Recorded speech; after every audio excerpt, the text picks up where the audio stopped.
What up? How you been lately? How you feeling currently? I'm Adrian and this is Rabona TV's Weekend Review. Now if you're new around here, be sure to hit that subscribe button because we have tons of footy news videos like this one. We have player and manager bios, which by the way, we're gonna start rolling out more of those in the next couple of weeks here. And we've just started doing some FIFA 18 content, starting with a career mode. We might do some Ultimate Team in the future.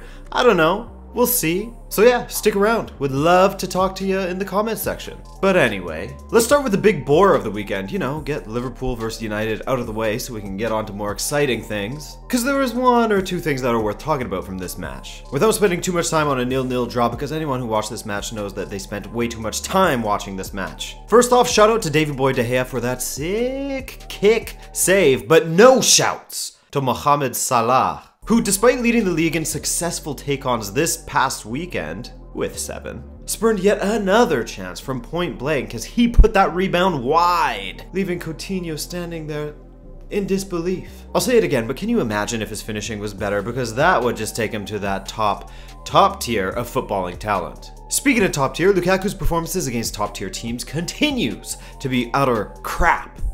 Mind you, it's not as if Mourinho's tactics in this game allowed for him to have many chances. But for Front Sports journalist Thomas Sharp from Leicester, it must be noted, compared Jamie Vardy's performances against the Big Six versus Romelu Lukaku's performances against the Big Six. And it's gotta be said, Vardy absolutely slams Lukaku, as he has scored 19 goals in 37 appearances, while Lukaku has a measly 5 in 36 appearances. Alright, also on this action-packed Saturday, we all gotta stand and clap. Don't clap near the mic. Stand and clap. Everybody do it. Come on. Get up. Are you clapping and standing? Good. For Crystal Palace. Roy Hodgson's Crystal Palace. After 731 minutes without a goal, Crystal Palace finally scored. Well, thanks in part to Dave Azpilicueta. Just call me Dave. But regardless, it was their first goal since May 14th, 2017. You'd forgive Palace fans for feeling the cold sweats coming back after Bakayoko scored 7 minutes later, his first Premier League goal. By the way, that goal was assisted by Cesc Fabregas, his 38th assist since he arrived at Chelsea in 2014. More than any other player since then. Zaha's 45th minute goal made the difference in this match, but another big difference maker in this match was 38-year-old goalkeeper Julian Speroni. He became the second oldest player to start for Crystal Palace in the Premier League, and he's been with the club since he was 25. That's 13. This is 8, but 13 years of service. What a guy. All right, to Manchester, as Manchester City continued to look the part of future champions as they had a 7-2 smackabout of Stoke. So, what happened? Tell him, Adrian.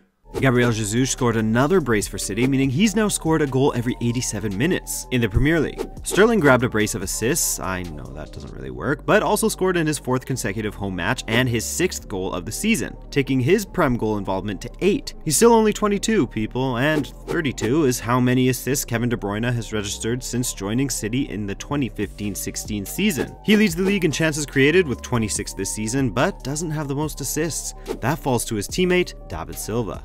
A quick shout out to Watford, who of course beat a not so great Arsenal with a 90th minute winner from Tommy Cleverley. With that game deciding goal, that made 3 consecutive matches in which Watford have scored a game result changing goal, aka an equalizer or a game winner, becoming the first team to ever do that in the Premier League's history. Alright, we're ditching England and we're heading to Italy right now as my boy Ciro Immobile and Lazio continued their great form at the start of this season as they went to the Allianz Stadium and held on in what was an incredible match against Juventus for a 2-1 win. Hey, it may not have been pretty at times, but Ciro Immobile's scoring record certainly is, as he has now scored 14 goals across 11 matches across all competitions. I gotta stop saying across. And in the Serie A, he has contributed to 14 goals with 11 goals for himself and 3 assists. Oh, and I forgot to say, he scored a brace against Juventus this past weekend. That's why I'm talking about him. In fact, Immobile has been involved in more goals than any other player across Europe's top 5 leagues. That's goals and assists combined. And one of his goal-scoring rivals, Paulo Dybala, who was actually a sub in this match, came out to the pitch to miss a 96th minute penalty. So, that's 2 matches running where he hasn't registered a single goal in the Serie A. You're out of luck, pal. But we gotta give props to Lazio's Strakosha, who saved that penalty. That's a bad boy move. So solid match, but you know what else was a solid match? Inter Milan versus AC Milan. Blessed with the luck from Mr. Managiorno from my FIFA 18 career mode, which you gotta watch if you haven't yet. Inter won 3-2 and has now won 78 derbies to Milan's 75, scoring 299 to Milan's 296. That is tight. And in this match, AC Milan became the first away side to register a goal against Inter Milan. But I mean, I guess it's a little easier when you're only technically the away side in your own shared stadium. Icardi stole the headlines and also became the second ever player to steal Lionel Messi's hanging up the kit to dry celebration upon completing his hat trick. He was the first player to record a hat trick in the Derby della Madonnina since Diego Milito back in 2012. Icardi certainly didn't do it without some help, as Ivan Perisic set him up for the 13th time since the 2015-16 season. But back to Icardi, as after this match, he sits at 133 Serie A appearances for Inter and has been involved in 100 goals.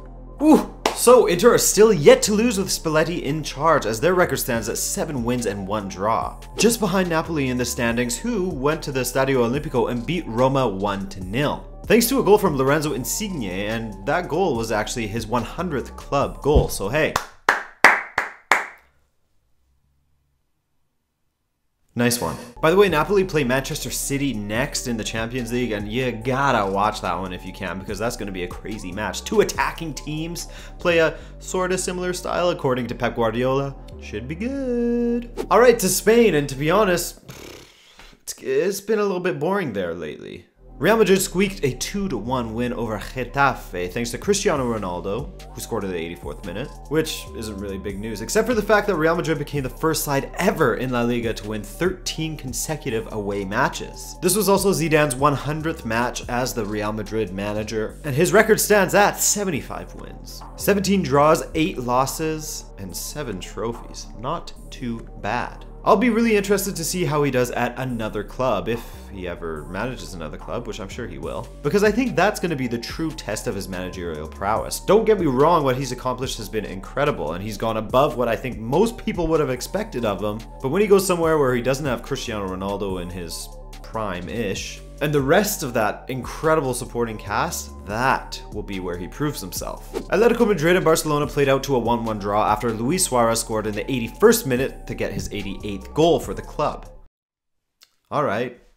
Well, the only cool thing that I could find from this match is that Diego Simeone has failed to beat Barcelona every single time he plays them in La Liga, with 8 defeats and 4 draws. In Germany, Jupp Heynck's return as the manager of Bayern Munich went swimmingly as they had a 5-0 drubble up of Freiburg, which I guess it's always good to have your first match against a bottom 3 opponent. But they have a big test coming up in the Champions League, well, big-ish test at least, as they're going to face a sterner opposition in Celtic, one would think. Hey, don't sleep on Celtic. Borussia Dortmund looked like they did a lot of sleeping as they suffered their first loss of the season against RB Leipzig.